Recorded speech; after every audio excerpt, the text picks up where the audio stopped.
What is going on, ladies and gentlemen? Welcome back to the Mock Draft Guy YouTube channel. And in today's video, I'm going to be doing my 2024-25 NFL season predictions. Now, with my season predictions, you get the whole lot, really. You get the record predictions for all 32 teams, you get the division standings, you get playoff seeding, and you get my playoff predictions as well. I like to do everything in one shot and then come back next year and watch the video and realize how ridiculous my predictions were. They usually are. And I'm expecting them to be the same way this year as well, because it's all about perception. It's all about, just differences of opinion.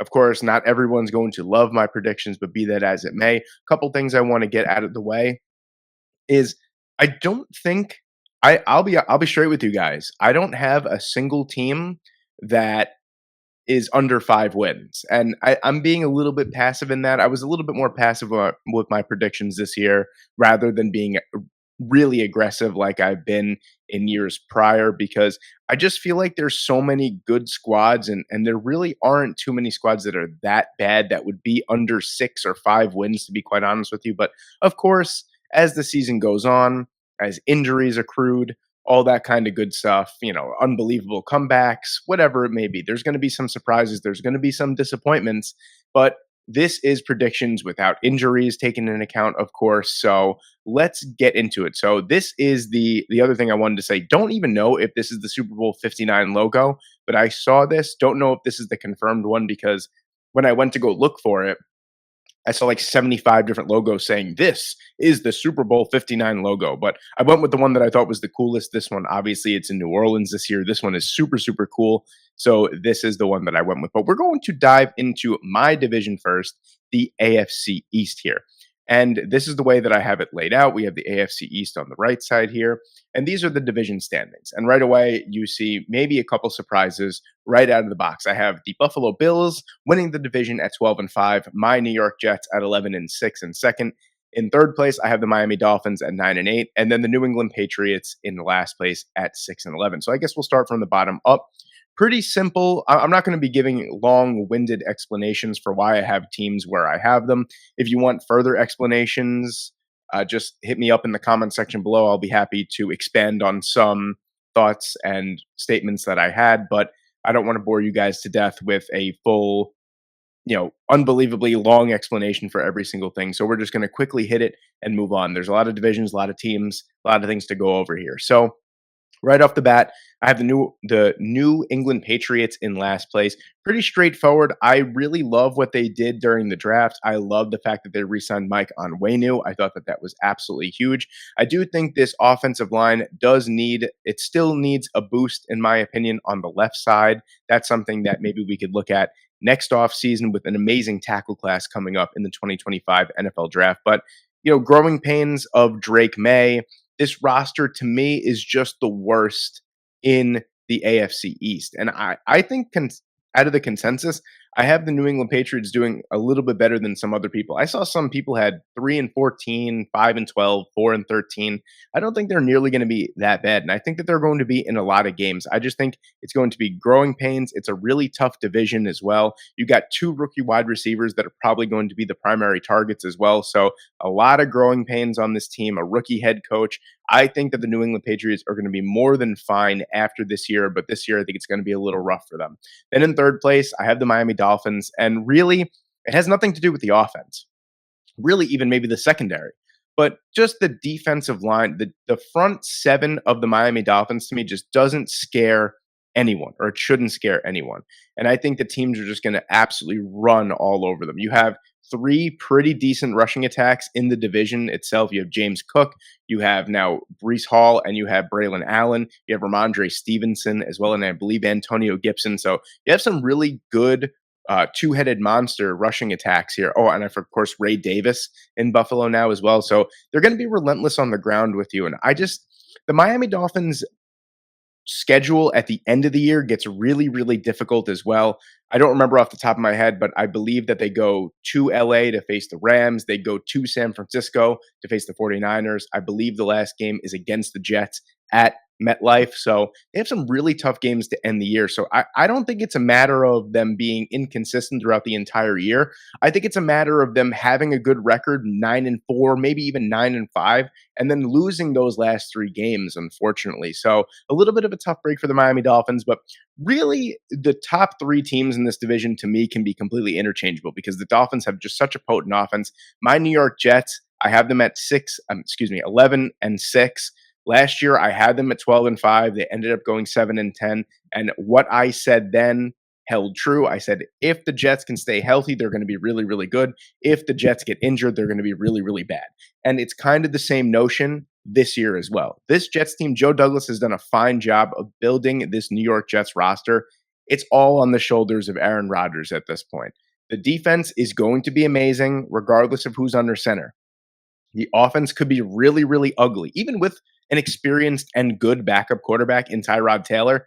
Let's face it, Tyrod Taylor is not Aaron Rodgers. And Aaron Rodgers seems to be the only person that could work with Nathaniel Hackett. So once Aaron Rodgers is done, it seems like Nathaniel Hackett turns into a pumpkin and just doesn't know how to call plays. So I don't know how any other quarterback would do under center with Nathaniel Hackett as their offensive coordinator. But the Jets, this is a very, very tentative 11-6 because if they could stay healthy throughout the entire season, offensive line included, I think this team could be even better than 11-6. But if they start to get injured, Tyron Smith, Morgan Moses, a lot of those offensive linemen go down, Elijah Vera Tucker, Joe Tippmann, and then you have injuries in the wide receiver department. A lot of risks here because you signed Tyron Smith, you signed Mike Williams. Those are great options for the positions.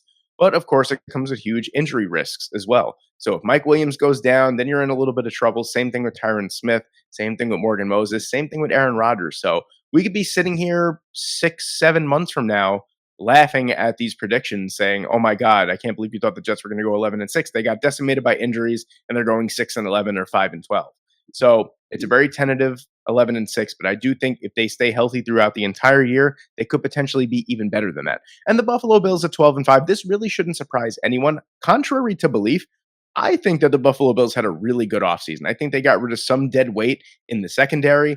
Trading Stephon Diggs seemed inevitable at this point. Keon Coleman, I think, is going to be fantastic with Josh Allen. Yes, they don't have an amazing wide receiver room, but to me, it's filled with a lot of B pluses, minus Keon Coleman and maybe even Khalil Shakir. They signed Curtis Samuel as well. The offensive line is going to be good again, of course. And when you have Josh Allen, to me, Josh Allen is the outlier in this entire AFC East.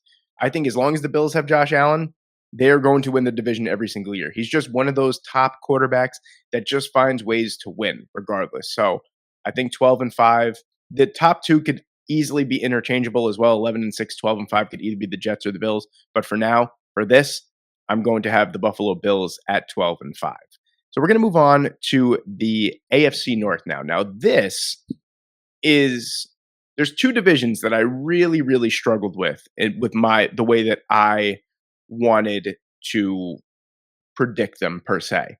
So the AFC North was one and the NFC North was the other. Super difficult divisions to predict. I have a tie at the top of the division with the Cincinnati Bengals just sneaking past the Baltimore Ravens, both at 11-6. I have the Steelers avoiding a losing season, again, working their magic at 9-8. And then I have the Cleveland Browns at 8-9. This is really tough because you could make a legitimate case for all four teams winning the division. But for me, we're going to start at the bottom. I don't think Deshaun Watson is the same quarterback that the Cleveland Browns thought they were trading for. I like what they did in the offseason. I like what they did in the draft. Trading for and then signing Jerry Jeudy to me doesn't really move the needle. I think he's been severely underwhelming so far in his career, and I don't really know if he adds that much to the receiving room, to be quite honest with you. The Steelers, I think, are going to be they had the best draft of any team, in my opinion. They completely reworked their offensive line. It's just such a mixed bag at quarterback. What kind of Russ are you going to get? Are you going to get the Russ from a few years ago? Are you going to get the Russ from 2 years ago in Denver? What's going to happen with Justin Fields? I think that the QB controversy is going to overshadow the entire season, and inevitably it's going to end up on them missing the playoffs. Now, 9-8 feels like a floor for the Pittsburgh Steelers. I do feel like this squad is good enough to win 10 or 11 games as well, so I would not be surprised by that at all. But right now, with just such a tough division, and I could easily see all four of these teams going 3-3 in the division because that's just how good it is. But Baltimore is another team that was a massive winner during the NFL draft as well. I think that they completely revamped their team in areas of need. Love Roger Rosengarten, love Nate Wiggins, love Devontae Walker. They got TJ Tampa as well. They really, really upgraded that secondary. And then the Cincinnati Bengals had a very, very underrated draft and a very underrated free agency period. They did lose Joe Mixon. They signed Zach Moss, which I do think could be a sleeper for them as well. And as long as Joe Burrow can stay healthy, I do feel like the Cincinnati squad just knows how to win. He is a winner. Now, I know he hasn't won a Super Bowl. I get it. But he is just a natural leader and a natural winner. I do feel like he will take them to the top of this division, where it's not really the top of the division, but it's to the co-top of the division. But more on the Baltimore Ravens later, if you catch my drift. So we're moving over to the AFC South now. Another tough division for me. 12-5 seems like a very safe medium for the Houston Texans. One of the teams that has been hyped up beyond belief throughout the NFL offseason, and you can't blame people for hyping them up. They had an unbelievable free agency period. They traded for Stephon Diggs. They have a fantastic wide receiving core now. CJ Stroud is set up for immense success. Some people are even calling him the MVP favorite. I saw a couple articles having him winning the MVP, and I would not be surprised by that at all. But Houston, this seems like a happy medium. I feel like the floor is 10-7. The ceiling could be 13-4, could be 14-3, and I'm really meaning that when I say it. But 12-5 seems like a happy medium there. That team is going to be must-see TV. If it wasn't last year with CJ Stroud, it definitely is must-see TV this year. Now, with the Indianapolis Colts, I believe, if I'm not mistaken, went 9-8 last year with Gardner Minshew as essentially starting the entire year. 10-7 seems more than reasonable for this squad. You look at the squad from top to bottom, it is laced with talent. One area, though, that does still concern me is the secondary. I thought they would definitely go after one of those top corners early on, but they did settle for Laiatu Latu. Fantastic pickup. They got Adonai Mitchell in round 2. That was the receiver that I truly think that they need. Their season really relies on two things. It's how does the secondary perform? Can Anthony Richardson stay healthy? That is obviously the big thing, because I do like what I saw from Anthony Richardson in that Shane Steichen offense early in his career. And then unfortunately, the shoulder injury, he was out for the year. But I think that if Anthony Richardson can stay healthy, this squad will be fighting for a playoff spot all year long. And then it sucks because the Jacksonville Jaguars are a team that I really do like. I have a good rapport with a lot of their fans on Twitter as well. But listen, I'm not here to keep people happy. I'm here to express my opinion. And for me, this team just screams 9-8. I don't think they improved enough from last year to really make me consider them more than a 9-8 team. I do think Indianapolis on paper is a little bit better than them. I obviously think Houston is better than them as well. They have a tough go of it for their schedule as well. And Trevor Lawrence is, some people hate him, some people love him. Jacksonville seems like they're going to stick by him. He had an unbelievable sophomore season, definitely declined last year. I still think he is a great quarterback, and I do think he will get a long-term extension done in Jacksonville. But for now, I do think they missed the playoffs at 9-8. It's a good season, not a great season. Probably a little bit of a disappointment. But for me, I just feel like the other two teams above them improved way more massively in the offseason than they did. But they still got a good squad. I could definitely see them being 10-7. I would be shocked if they were 11-6, but if they get off to a hot start at the beginning of the year, who knows? But this is a team that I personally think will miss the playoffs, but could definitely be in the mix for a really long time during the season. And then you have the Tennessee Titans in the basement of the AFC South. And really, if you follow me on Twitter, you know I've been very, very vocal and adamant about the fact that I love that the Tennessee Titans are going all in on supporting Will Levis. J.C. Latham, your first round pick. They went out and they signed Calvin Ridley as well. They bolstered the offense around Will Levis. I do think that the offensive line is still 1 year away, maybe one or two more pieces away from being, where it should be. I think Lloyd Cushenberry, I believe they signed in free agency, was a really nice pickup as well. But this team, to me, is just so middling. I can't even really put it into words other than that. I just think that Will Levis is still going to go through some growing pains. He is a very volatile quarterback. I feel like when he's on, and he's an ultra competitor, and he's always going to give you 110% regardless if he's playing well or not.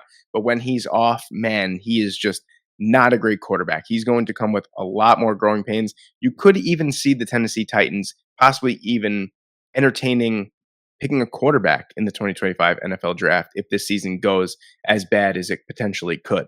So that remains to be seen. 6-11, 7-10 is really where I had the Tennessee Titans for the most part. So you could give them an extra game, have them go 7-10, but I think 6-11 is a perfect medium. Worst case scenario, they go 5-12, but I don't think that the squad will go 5-12. Then the last division in the AFC, you have the AFC West. And I have the Kansas City Chiefs as pretty much status quo at the top of the division at 13-4, the LA Chargers at 10-7, the Las Vegas Raiders at 8-9, and then you have the Denver Broncos at 5-12 with the AFL's worst record. So we'll start from the bottom up. Pretty plain and simple. I don't think that this is a Bo Nix thing. I just think that this roster does not have the talent to compete with really anyone else in the AFC. That's just really what it boils down to. They're going to get a fluke win here and there. They do really well against the Kansas City Chiefs for some reason. So they'll probably get a fluke win during the season against KC. They'll probably get a win against the Chargers and a win against the Raiders. That's just how AFC West football works every single year. But I just think this squad is not talented enough to really compete with the other teams in the division.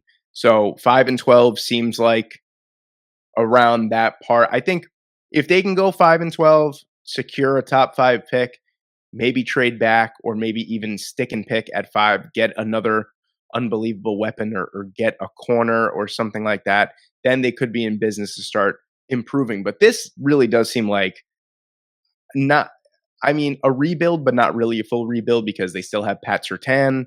They didn't trade off. Oh, they traded Jerry Jeudy, but they didn't trade Cortland Sutton. They didn't trade a lot of their valuable pieces. So this is definitely a work in progress of a team. So 5-12 seems pretty average, bang on average. I see some 7-10s in there. I saw some 3-14s. 5-12 seems like a happy medium for the Denver Broncos. Then you go up to the Las Vegas Raiders. For me, purely just comes down to quarterback play. I don't see Gardner Minshew or Aiden O'Connell taking this team to more than 9 wins. So you could argue that they will finish above 500 at 9-8. I think 8-9 sounds a little bit more reasonable. And for me, it just purely comes down to quarterback play. This is a team that's going to ride it. I applaud them. They stuck with it. They were going to ride with Aiden O'Connell. They're going to ride with Gardner Minshew. And this is probably what you're going to get. I don't think that you're going to get a playoff berth from this roster. I think it's a good roster. I think it's a really good roster. Purely comes down to quarterback play. The most important position in all sports is the quarterback position in football. That's just the fact of the matter. You don't have great quarterback play, you're not going far in today's NFL. And for me, I feel like the Raiders are going to be primed to pick a quarterback in the 2025 NFL draft. Second place and sneaking into the playoffs, I might add, are the LA Chargers. I think Jim Harbaugh is going to bring Jim Harbaugh and Greg Roman are going to bring a completely revamped football system to this team, something that they absolutely need, something that Justin Herbert needs. A lot of people saying that, they didn't draft a wide receiver in the first round, so Justin Herbert's not going to do good. Listen, you give Justin Herbert time to throw the football, you could put me out there and they'll have enough time for me to get, maybe not, but they might have enough time for me to get open to catch a pass. The fact of the matter is they add bits and pieces here and there. They got Ladd McConkey, who I think is going to be excellent for them. I think that's more than enough to what they added to the room. I think they're going to be absolutely fine. They added Joe Alt. You have probably the best bookend tackle pairing, young tackle pairing in the NFL, and Joe Alt and Rashawn Slater. I think they're going to be more than fine. They want to run the football. They are going to run the football. Defensively, I think they're going to be much, much better. Jesse Minter is going to bring a fantastic game plan to this team. I don't think we're going to see the same old Chargers again. I think that Jim Harbaugh is really bringing a different philosophy to this football team. I think it's going to reinvigorate a lot of those veterans, and it's going to reinvigorate Justin Herbert. And then, of course, I said status quo. You have the Kansas City Chiefs at the top of the division. Listen, it's just it is what it is. I mean, regardless of what happens to this team in the offseason, it's been a PR nightmare for this team in the offseason so far. Regardless of what happens, this team just goes out and performs. And they actually have a pretty favorable schedule.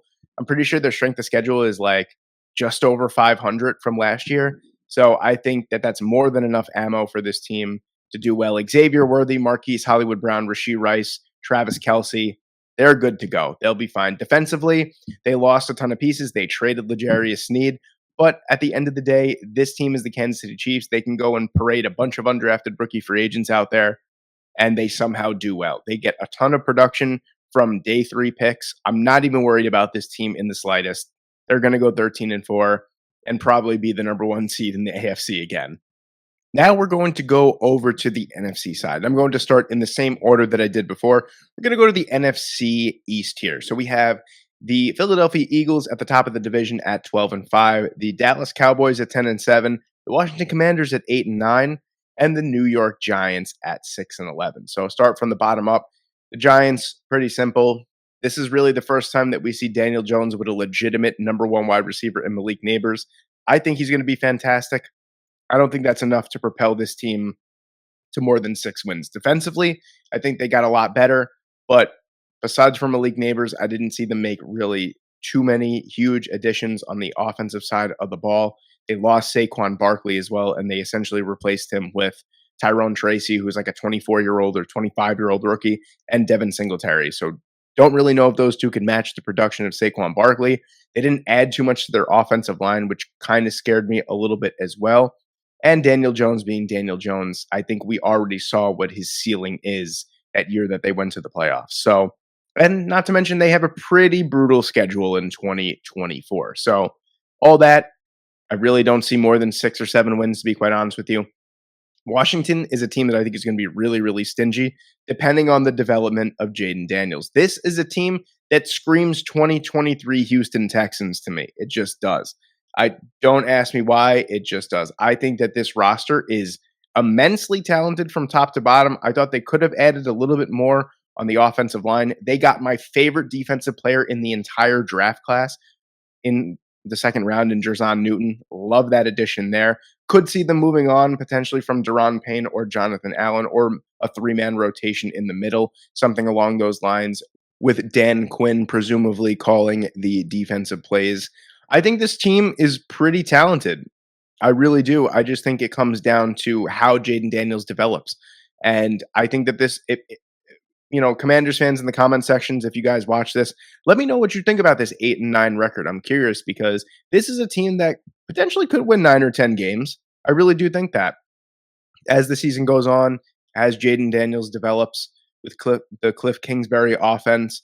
But I think 8-9 with growing pains for a rookie quarterback, someone that really wasn't on the draft radar until the beginning of last year in Jaden Daniels, a little bit of an older quarterback prospect. Let's see how he develops. It all rides on Jaden Daniels, but I think 8-9 is more than fair, more than a happy medium for the Washington Commanders.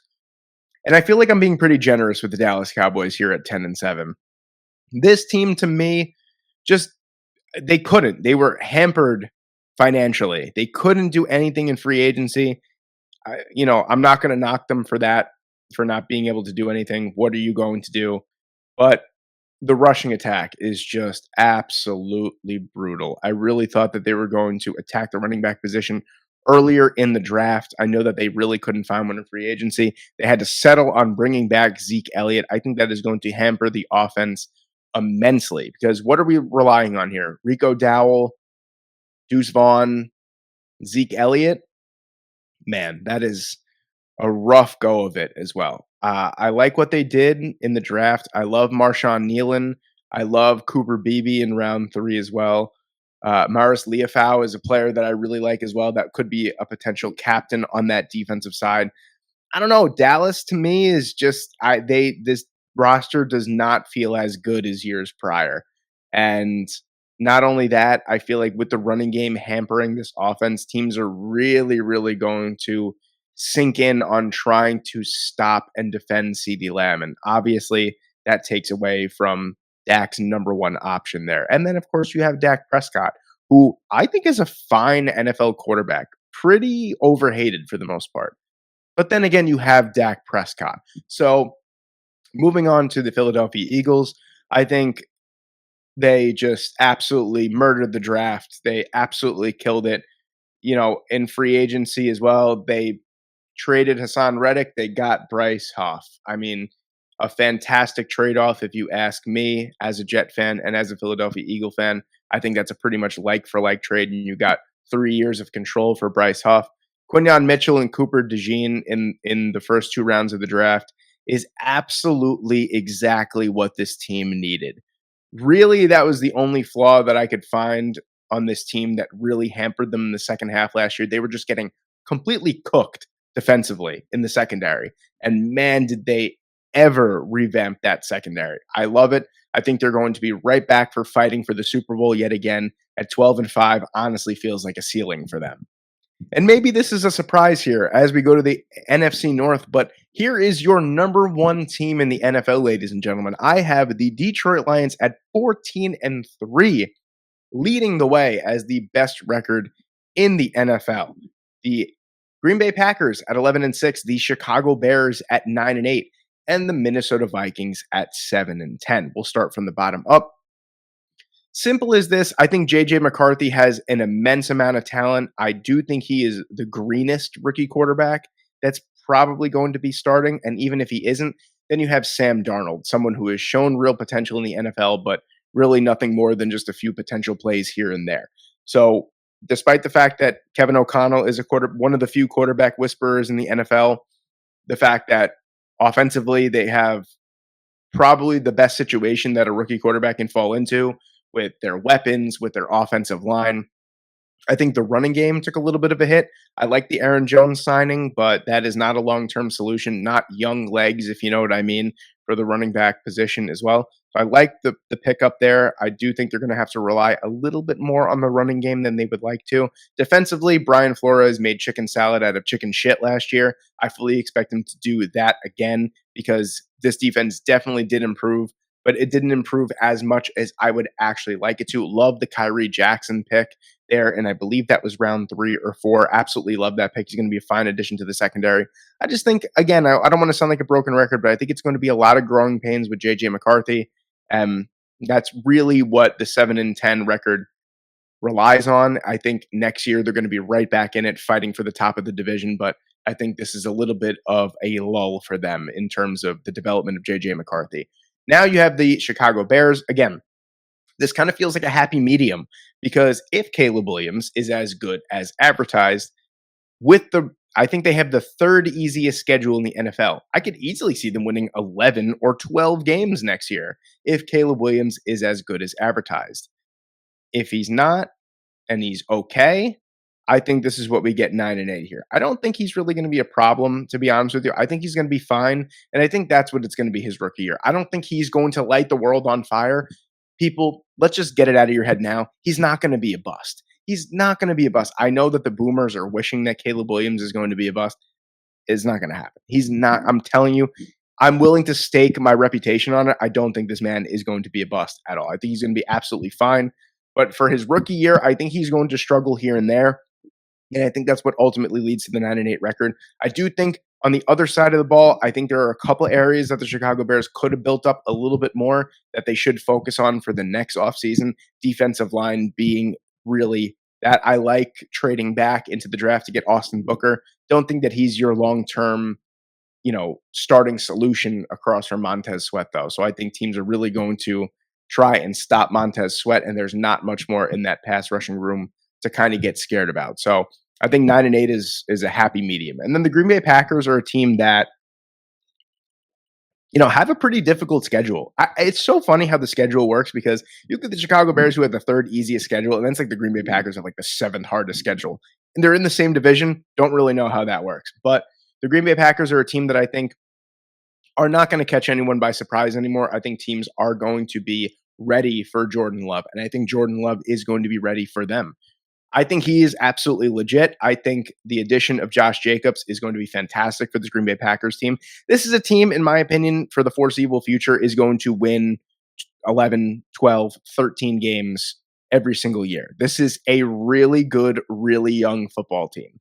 So get ready for them. And then, of course, the Detroit Lions, really the one thing, and this is going to sound crazy, the one thing that was like the piece de resistance, if you will, for me, for the Detroit Lions having a 14-3 record, is they only play one outdoor game in the first 15 weeks of the season. To me, Jared Goff is a great quarterback. He got his bag. I think he fully deserves it. He's obviously a much better dome quarterback than he is outdoor quarterback. And if they can get out to a 13-2 or 11-1 start, and something along those lines, I think that they're easily going to have the best record in the entire NFL. The Detroit Lions are here, people. We got to get used to it. Great rushing attack, amazing offensive line, great weapons, great quarterback, great defensive line for them, in my opinion. Secondary, completely revamped with Terrion Arnold and Ennis Rakestraw Jr. Linebacking core might be the weakest, and at that point, it's still pretty strong. So I don't really see a flaw with this team. I think they're going to be absolutely fantastic next year. Moving on to the NFC South. Now, speaking of fantastic, let's look at the flip side. Not really. I do think that this division is slowly but surely getting better. Another tie at the top of the division. I have the Tampa Bay Buccaneers at 10-7.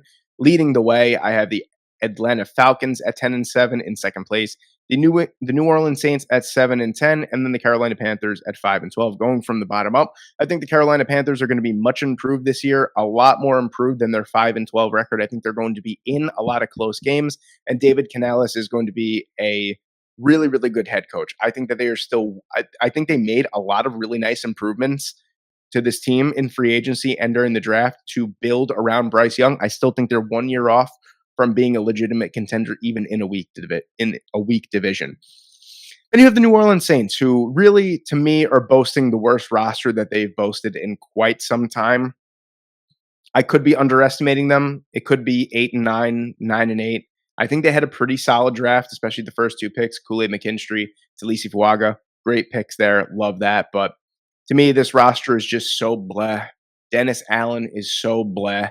This team is just, I want the New Orleans Saints to blow it up so bad and just start from scratch.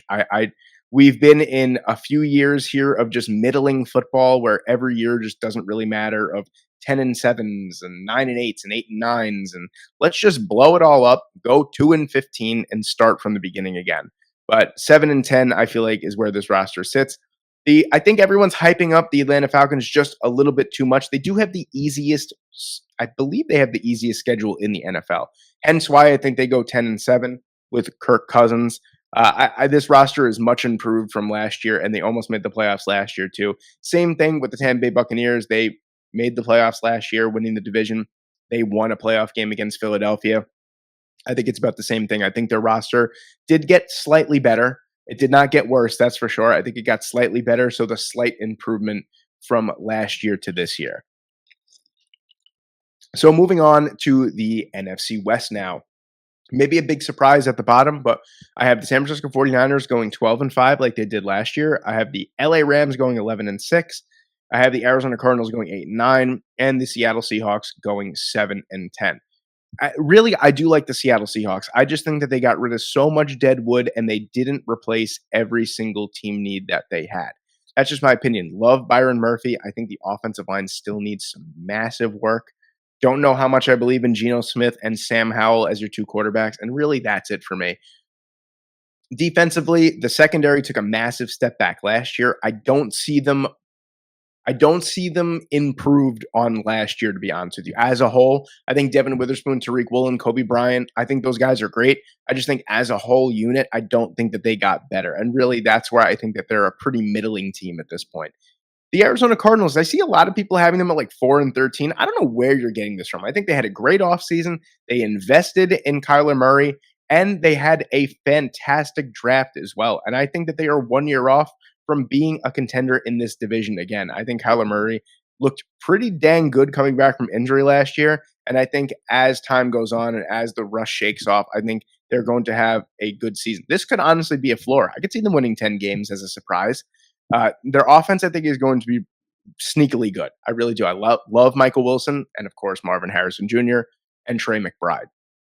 The LA Rams is my sleeper team for the Super Bowl. It's funny because the simulation I did late last week had the LA Rams winning the Super Bowl, and I was laughing because I'm like, that's actually not too far off from what I think they could be. This roster, despite losing quite possibly the best defensive tackle in NFL history in Aaron Donald to retirement, man, oh man, Sean McVay and the front office have just done a fantastic job of filling every single hole. Defensive line is just unreal now. They added Jared Verse, they added Braden Fisk, they added Tyler Davis. They have done just a fantastic job of adding talent in places that they need to. They added Blake Corum to Kyron Williams. I really love this team, and I think that they're going to do, unfortunately, I think they're going to do better than my predictions have it. They just fell into a really bad situation in the playoffs. We'll get to that in a minute, but I think the LA Rams are a team that honestly could even win the NFC West. And if I had balls, I would have put them higher than the San Francisco 49ers, but I was a little scaredy boy on that one. So we have the San Francisco 49ers at 12-5. This team, to me, honestly could boast a worse roster this year than last year. They're just so well coached, and they just so so adept to their style of play that they can't not be good. That's just the way it is. The San Francisco 49ers are a minimum 12-win team every single year, and I think it's status quo. They're going to be just as good, maybe slightly worse than last year. They're just always going to be in the playoffs. So we're going to move on to our playoff seeding now, and this is what the playoff scenario in my predictions look like here. We have at the top, we have the Kansas City Chiefs as the top team in the AFC, and we have the Detroit Lions as the top team in the entire NFL on first-round buys. So our wild card weekend matchups look like this. The Houston Texans are hosting the LA Chargers. The Buffalo Bills are hosting the Jets. And the Cincinnati Bengals are hosting the Baltimore Ravens. That is an electric three matchups right there. And then on the NFC side, we have the San Francisco 49ers hosting the Dallas Cowboys. We have the Eagles hosting the Atlanta Falcons, and the Buccaneers hosting the LA Rams. So this is what the divisional matchups look like. I have the results obviously on the next slide, but I will just tell you guys, I have the Houston Texans beating the LA Chargers. I have the Jets upsetting the Buffalo Bills in the first round of the playoffs, moving on. And I have the Baltimore Ravens.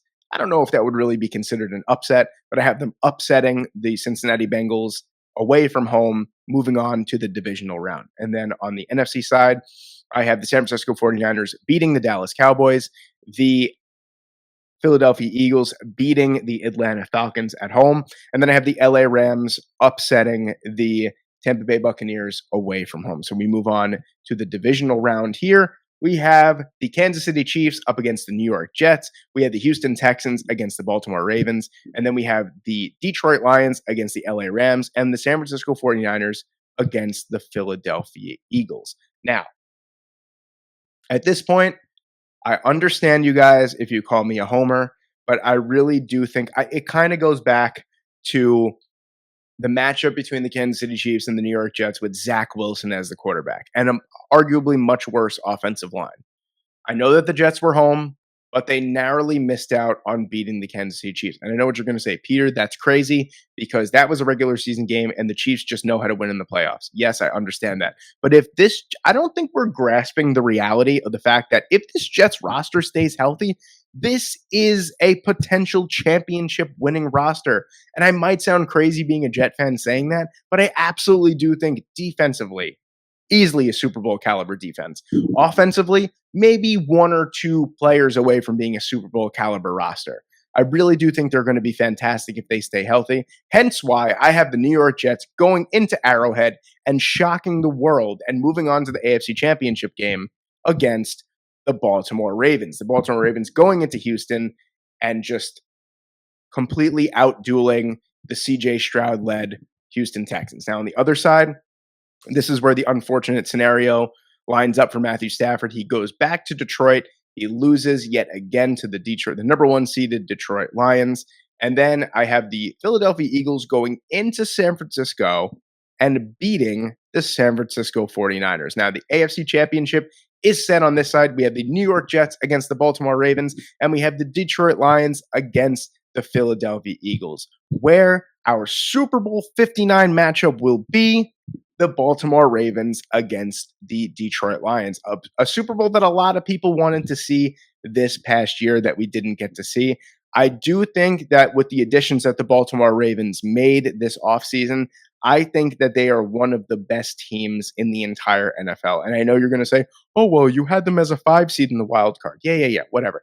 I still think that they are a fantastic football team from top to bottom. Lamar Jackson is, of course, excellent. And on the NFC side of the ball, you had the Detroit Lions. Stylistically, I feel like this kind of matchup favors the Baltimore Ravens, to be quite honest with you. I think Lamar Jackson could have a fun time running all over the Detroit Lions defense. So really, this was a tough one for me, deciding who would win here. Ultimately, I do think that Baltimore gets it done. Jared Goff gets back to the Super Bowl and loses for a second time. I do have the Baltimore Ravens winning Super Bowl 59 in New Orleans. And Lamar Jackson can finally call himself not only a 2-time MVP, but a Super Bowl champion. Thank you guys so much for watching today. Please let me know what you guys think in the comment section below. I'm sure you guys are going to think I'm completely insane for thinking that the Jets would make it to the AFC Championship game. Call me a homer. Call me whatever you want. I don't care. I think that roster is absolutely outstanding. For one of the most honest Jets fans out there on YouTube and Twitter and in the world, believe me, I think that this is a great roster. Thank you guys so much for watching today. I hope you enjoyed, and I hope I see you in the next one.